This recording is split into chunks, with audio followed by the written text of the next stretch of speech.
Hi guys, good afternoon. Nandito kami ngayon guys sa kapilya ng Ilogin ng Pasig. Ito guys yung kapilya namin guys. Napaganda guys. Yan guys, kapilya namin. So Saturdays pagsamba namin ngayon. Kasama yung aking anak.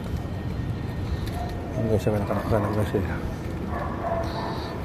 Hi ka na, hi. Okay,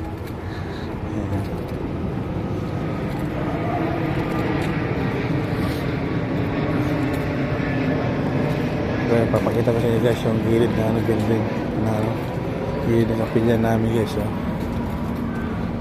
Yan guys. Yan kapilya namin guys. Yan. So yung capacity nito guys sa 2,500 ata, mga ganun na sabi ko. So ito naman kabila yan, kabila na yan is pastoral, yung tulugan ng mga ministro namin. Yan guys.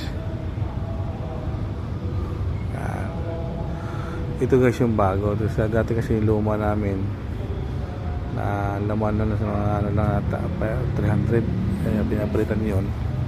Dahil na maraming mga